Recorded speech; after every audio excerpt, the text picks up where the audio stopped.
Son las 8 horas con 11 minutos. Saludamos al licenciado César Ricaurte, director de Fundamedios. César, bienvenido. Tuvimos un pequeño desfase, acabábamos de refrescar lo que sucedió el pasado día lunes con una condecoración del presidente de la República al periodista José Delgado, condecoración en la cual habló sobre los atributos de este periodista que se desempeña en TC Televisión, y señaló también el presidente de que Delgado ha logrado una conexión absoluta con la mayoría, siendo consejero matrimonial, psicólogo, comerciante y corista. Más allá de este reconocimiento del gobierno a un periodista, quisiera dialogar en esta mañana, quisiéramos dialogar, César, sobre la situación del periodismo en Ecuador en el marco de este conflicto armado interno. ¿Cómo estamos nosotros mientras en Latinoamérica y en el mundo se ven amenazas por parte de diversos gobiernos al periodismo? En El Salvador de Bukele, en Guatemala, en Nicaragua, qué decir en países como Rusia. Bienvenido. Gracias, Gustavo, y siempre un gusto conversar con ustedes. Sí hubo un pequeño desfase en la coordinación de la entrevista, pero siempre las órdenes. Bueno, sobre el tema que usted acaba de plantear, Gustavo, sí vemos con mucha preocupación que existe una política de espaldas, de darle espalda básicamente de parte del gobierno nacional, del Ejecutivo, hacia el ejercicio periodístico. Y dar las espaldas se manifiesta de varias maneras. Quizás la más grave, la más directa, es las complicaciones que se están dando a todo nivel en acceder a información pública. ¿No es cierto? No tenemos funcionarios dispuestos a dialogar con periodistas, a responder cuestionamientos. Tenemos funcionarios que no entregan directamente documentación, no responden a los requerimientos periodísticos, y como digo, esto sucede a todo nivel. Recordemos que el mismo presidente Daniel Noboa recién hace unos pocas semanas comenzó a hacer una gira de medios de comunicación. No se había pronunciado, no había dado ni siquiera una rueda de prensa después de la elección misma, no se diga después de su posesión como presidente. No había tenido ningún contacto, y esto también se reflejaba en la posición de muchos de sus ministros y de otros altos funcionarios. Además, dar las espaldas se manifiesta en su nulo interés, en el nulo interés del Ejecutivo en trabajar sobre lo que ya fue un avance importante durante el gobierno anterior, que fue la creación del mecanismo de protección al trabajo periodístico, y que durante este gobierno pues no ha habido forma de dialogar sobre la implementación de este mecanismo, y tampoco ha habido ninguna señal de que existe la intención de financiar el mecanismo como lo ordena tanto la ley de comunicación como el reglamento a la ley de comunicación que se expidió en agosto del año pasado. Y siguen pasando cosas como justamente usted señalaba que en el contexto, cómo está la situación del periodismo en el contexto de este conflicto armado interno. Recordemos que la declaratoria de conflicto armado interno se produce a raíz del ataque, la toma de las instalaciones de un canal de televisión, de TC Televisión, por parte de miembros de un GDO, de un grupo de delincuencia organizada. Y eso nos da cuenta de la suma vulnerabilidad que tienen los medios de comunicación en el país.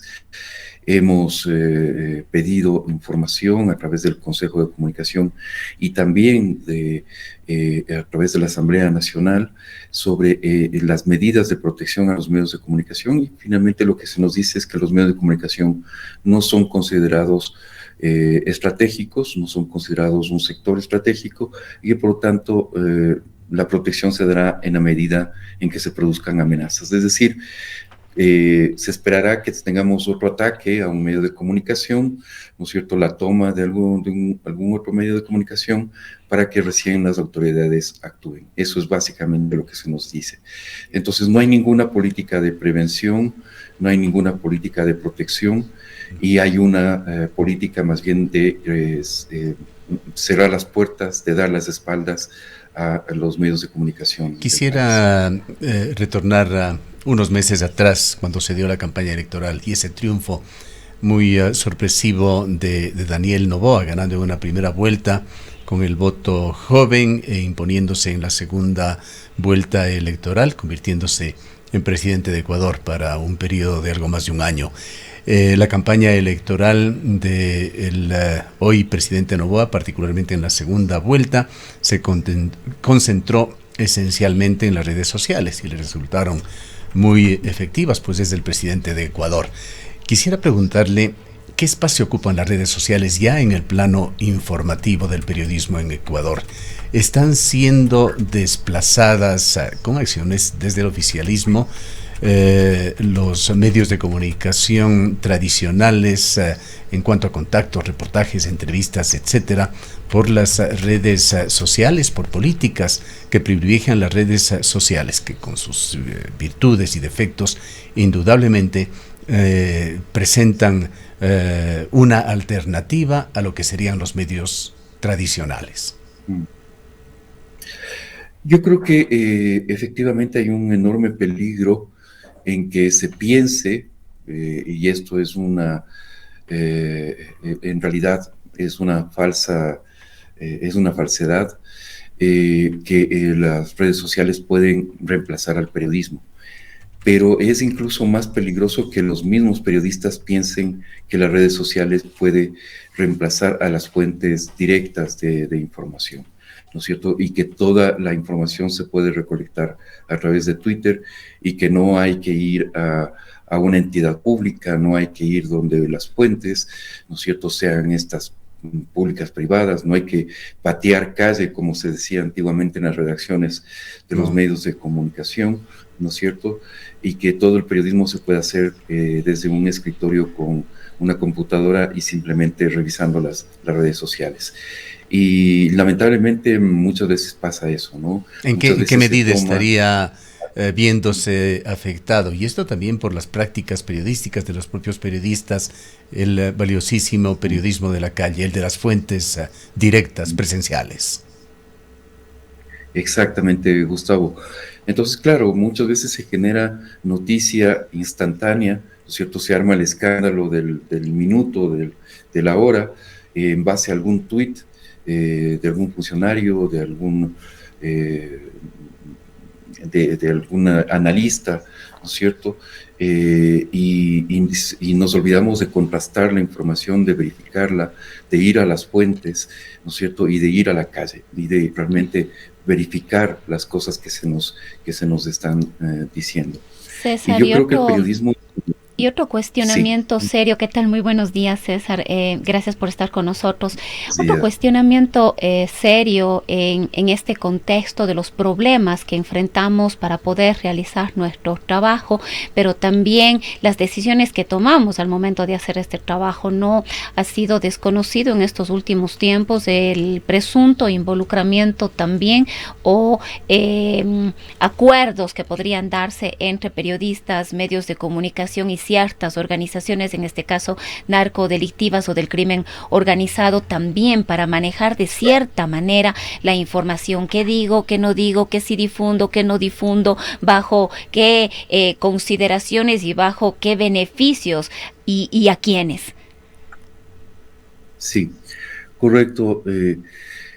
Yo creo que justamente iba a mencionar esto de que en el contexto de un conflicto armado interno, obviamente tenemos una situación en la cual las garantías legales son distintas. Ahora bien, el decreto presidencial que declaró el estado de de conflicto interno, primero el estado de excepción y luego el estado de conflicto interno, es absolutamente ambiguo en el sentido de los derechos que se limitan. En todo caso, nosotros hemos analizado de que en principio no habría una limitación a la libertad de expresión, ¿cierto? Y que los medios de comunicación del país pueden seguir trabajando bajo las garantías constitucionales que no se han limitado de ninguna manera. Entonces, ese derecho en principio estaría garantizado. Ahora, yo creo que sí es importante que el periodismo juegue un rol fundamental en este momento, y que es justamente la vigilancia de los actos del poder público. Porque en un contexto en el cual tenemos que el poder político y las fuerzas de seguridad del Estado, ¿no es cierto?, tienen atribuciones legales mayores, pueden actuar por fuera del marco constitucional normal, ¿no es cierto?, como es cuando se declara un estado de excepción, y más aún con un estado de conflicto interno. Que además es muy curioso, amigos, que la Constitución ecuatoriana, que es tan voluminosa, ¿no es cierto?, que es tan detallista en ciertas cosas, en cambio, en estos aspectos, en el momento de darle la atribución al presidente de una declaratoria de estado de excepción, y luego al señalar un conflicto interno, se detallan muy genéricamente, muy ambiguamente, cuáles son las potestades del Poder Ejecutivo. Entonces, el periodismo tiene que estar muy vigilante y tiene que ser una especie de garante de los derechos fundamentales de las personas, de los ciudadanos, frente a potenciales abusos del poder. Pero lo que tenemos en este momento, ¿no es cierto?, es un poder que está, digamos, actuando bajo un estado de conflicto interno. Y una corriente de opinión mayoritaria, ¿no es cierto?, que incluye a algunos, no solamente a ciudadanos comunes y corrientes, sino que incluye incluso a líderes de opinión que se autodenominan democráticos, pero que están felices con medidas autoritarias y con violaciones a derechos de las personas. Y yo creo que el periodismo sí tiene que jugar un papel en vigilar que los derechos de las personas sean respetados, aún en el marco de un conflicto interno. Y que no sobrepasemos como sociedad ciertos límites, porque eso al final se revierte sobre toda la sociedad. No es una defensa de los delincuentes, no es una defensa de los GDO, es una defensa de la sociedad, de que posteriormente, si tenemos avances en un contexto autoritario, ¿no es cierto?, eso va a terminar por afectar a todos los sectores sociales. Los abusos de derechos humanos nunca terminan bien, ¿sí? Siempre terminan por afectar al conjunto de la sociedad. Y eso es algo que tenemos que cuidar. Yo creo que, por supuesto, las fuerzas de seguridad están haciendo un trabajo extraordinario, tenemos que apoyarlo desde todos los sectores de la sociedad, pero también hay que señalar si es que se producen posibles abusos en el ejercicio del poder. Y por lo tanto también señalar los abusos o posibles abusos que puede cometer el mismo presidente de la República. La enorme popularidad que puede tener en un momento un mandatario, ¿no es cierto?, no es una carta en blanco para que sobrepase los límites de un sistema democrático, del respeto de los derechos humanos, y comience a generar un entorno autoritario.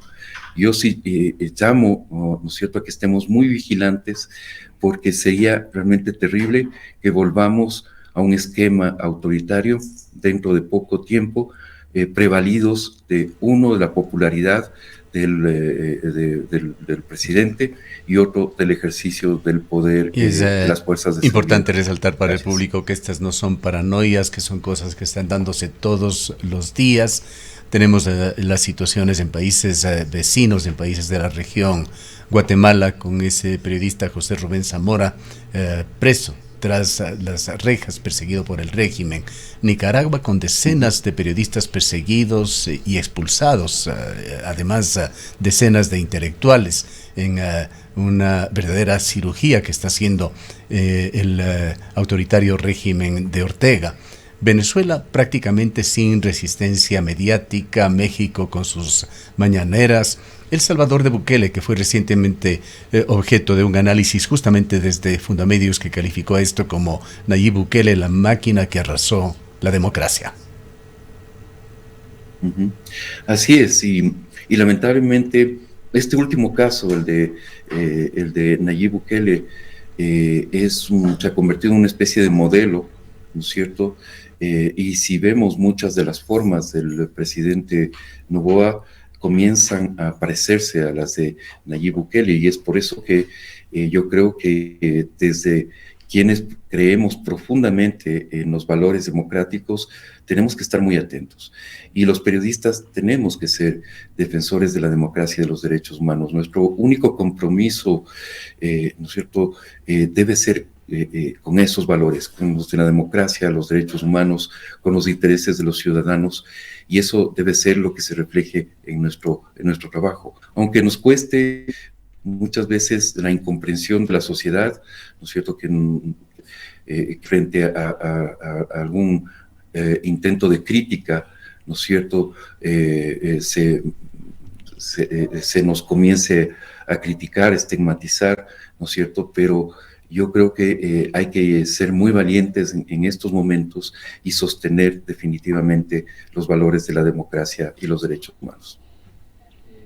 Un criterio quisiéramos también pedir, César, ojalá institucional, por parte de Fundamedios. ¿Cómo ha visto las recientes reformas que se hicieron a la Ley de Transparencia y Acceso a la Información, una de las leyes menos observadas en el pasado reciente en Ecuador? ¿En qué estado de situación ha quedado? ¿Realmente brinda mayores garantías, mayores presiones, exigencias a los estamentos de poder para que practiquen eso, transparencia, y den acceso a la información? Nosotros creemos que la ley que salió de la Asamblea Nacional y luego fue sancionada por el presidente de la República y que acaba de emitirse el reglamento hace unos pocos días, ¿no es cierto?, contiene en general una actualización, digamos, al estado de la situación actual del gobierno y del acceso a la información, del desarrollo del derecho de acceso a la información pública. Eso en términos generales. Ahora, yo creo que se perdió una valiosísima oportunidad de avanzar, realmente de marcar un cambio en la garantía del derecho de acceso a la información, cuando no se permitió o cuando no se generó una autoridad de cumplimiento, una autoridad nacional de acceso a la información pública independiente de la Defensoría del Pueblo. La Defensoría del Pueblo, con el mayor respeto a la institución, pero no ha sido esa entidad que ha garantizado en el pasado el derecho de acceso a la información pública. Porque finalmente la Defensoría del Pueblo no tiene la potestad, las herramientas legales como para hacer que se cumpla esa ley. Y lo que vemos en América Latina es eso, justamente que la segunda generación de leyes de acceso a la información pública están creando entes independientes para garantizar la transparencia.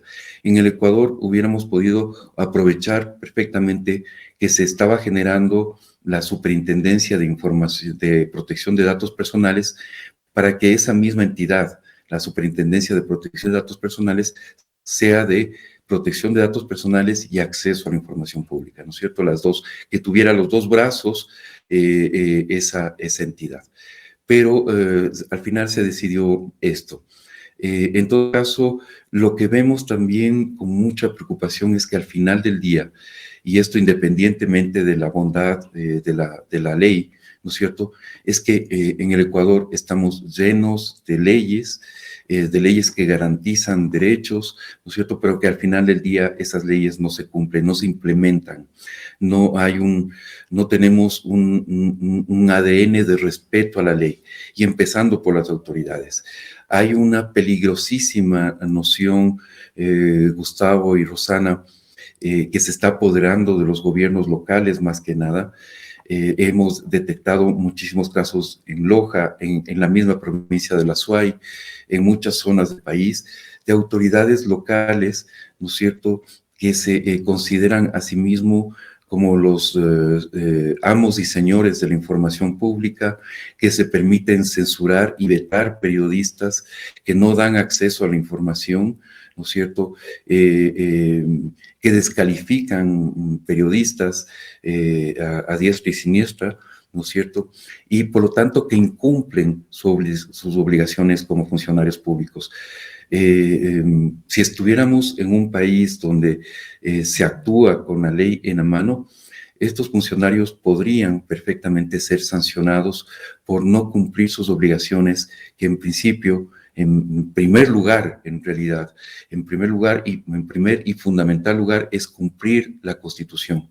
Y la Constitución deben saber estos funcionarios que parece que no leen la Constitución, ni siquiera la Constitución, ¿no es cierto?, es que hay el respeto, la Constitución garantiza el derecho de acceso a la información pública y el derecho de libertad de expresión, y que ellos deben ser a nivel local los garantes de esos derechos, y que no pueden convertirse de la noche a la mañana en pequeños caudillos, en pequeños reyesuelos, ¿no es cierto?, que comienzan a vetar periodistas, a impedir que accedan a la información, que no vayan a impedir que periodistas vayan a ruedas de prensa, comienzan a descalificar, como digo, periodistas a diestras y siniestras, simplemente porque se critica o se investiga la gestión de alcaldes o de otras autoridades locales.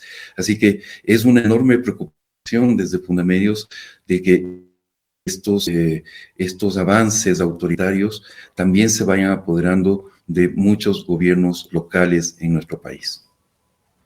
Para finalizar, César, quisiera solicitarte una brevísima visión sobre el acontecer internacional, la forma en que el periodismo ecuatoriano cumple en ese papel también de tocar y despertar conciencias. No todo lo que sucede en Ecuador es lo más importante, hay cosas muy importantes que se están dando en el mundo, y es también importante saber cómo los medios de comunicación, los periodistas están abordando estos temas. Está allí el conflicto de Israel con Palestina, esa saga del 7 de octubre, la situación de Rusia, su guerra con Ucrania, la muerte de Alexei Navalny y una próxima y aparentemente ineludible reelección de Vladimir Putin. Sí, no, la situación del mundo es sumamente compleja, Gustavo, y bueno, usted ya lo señalaba anteriormente, en la región, ¿no es cierto?, tenemos retrocesos democráticos evidentes, hay muchos análisis que sitúan nuestra situación retrotraída, me refiero a la situación de América Latina, ¿no es cierto?, a lo que sucedía a mediados o finales de la década de los 80, ¿no es cierto?, con 3 dictaduras abiertas, consolidadas, ¿no es cierto?, en Venezuela, en Cuba y en Nicaragua, y que no tienen ningún signo de que vaya a haber una transición democrática en ninguno de estos países. Más bien, cada vez se comportan de una forma más violenta. Venezuela está encarcelando activistas, periodistas, prácticamente todas las semanas. Ha descalificado a la principal candidata opositora. Lo mismo ha sucedido en Nicaragua, donde se persigue abiertamente incluso a la Iglesia Católica, ¿no es cierto?, y se sigue destruyendo todo el tejido social, e incluso se acaba de borrar el registro, ya en el colmo de los colmos, se acaba de borrar el registro de los Boy Scouts, o sea, no se permite ni siquiera la agrupación de los Boy Scouts en este momento en Nicaragua. Ahí tenemos un dictador sangriento y absolutamente violento. Cuba no se diga, o sea, las protestas, cualquier intento de protesta social es aplastado. Y estos regímenes autoritarios, ¿no es cierto?, más que autoritarios, estas dictaduras, ¿no es cierto?, marca en este momento el escenario de América Latina, donde también vemos gobiernos autoritarios que se van construyendo, consolidando en El Salvador, Honduras, en el mismo México. Imagínense que el día domingo cientos de miles de mexicanos salieron a justamente protestar por los avances autoritarios del gobierno, ¿no es cierto? Entonces, en toda la región, no digo más porque en toda la región realmente está muy revuelta y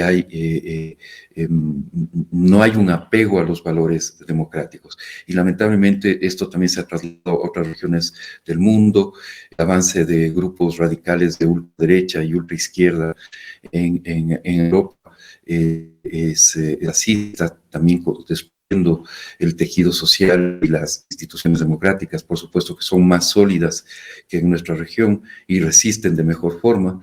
Y además, evidentemente, se ha estudiado ya de forma, yo diría que contundente, cómo muchos de estos avances los grupos radicales están financiados, están apoyados por el mismo Vladimir Putin, están apoyados desde el Kremlin, ¿no es cierto?, en un contexto en el cual lo ha señalado Putin de forma muy clara. Su objetivo es la destrucción de Occidente, de los valores occidentales, es decir, de la democracia y los derechos humanos. Es alguien que no cree en esos valores, que acaban de asesinar al principal opositor del gobierno ruso, y la mano, y no es difícil dar con la mano de quien lidera el Kremlin, de Vladimir Putin, ¿no es cierto?, en ese asesinato. Y mire que tienen tanta influencia que el gobierno ecuatoriano retrocede en una transacción que había acordado con los Estados Unidos para entregar chatarra rusa a cambio de nuevo armamento, ¿no es cierto? O sea, el grado de influencia que han alcanzado estas dictaduras, ¿no es cierto?, en todo el mundo es enorme, y eso, y frente a eso las democracias, los demócratas hemos estado actuando de una forma bastante débil.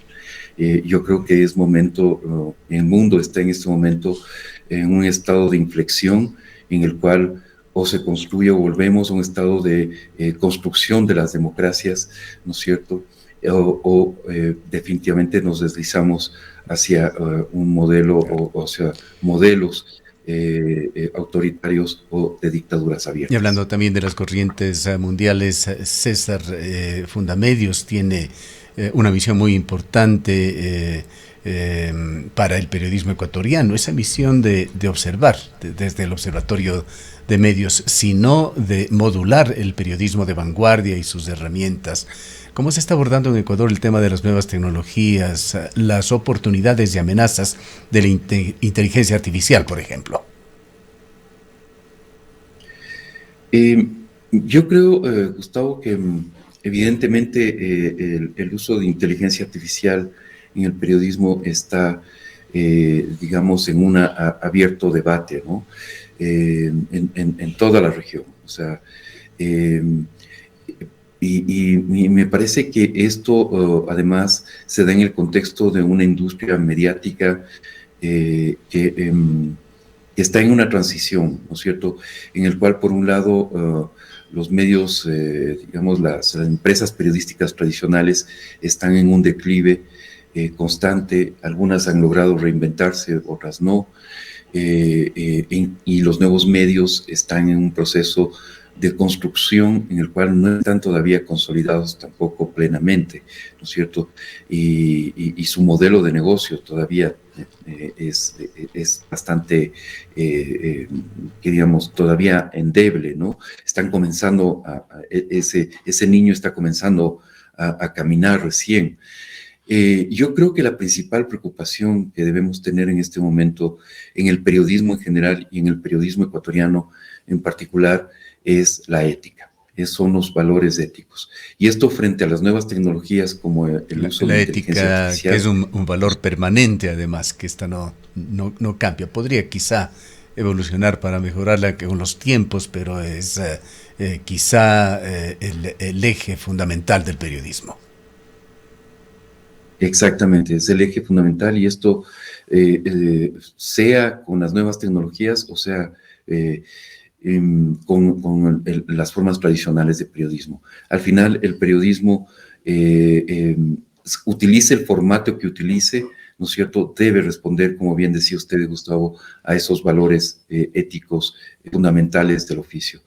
Y entonces yo creo que en el Ecuador se ha producido en las últimas semanas, meses, un intenso debate ético alrededor del papel que tiene el periodismo en la relación con fuentes, por ejemplo, ligadas al narcotráfico, ligadas al crimen organizado, de cómo el periodista en ningún momento debe convertirse en un vocero, en un amigo de las fuentes ilegales, ¿no es cierto?, de las fuentes que están al margen de la ley, que están haciendo un enorme daño a la sociedad, que están llenando de sangre a una sociedad. Eso, por ejemplo, ahí tenemos un clarísimo límite ético.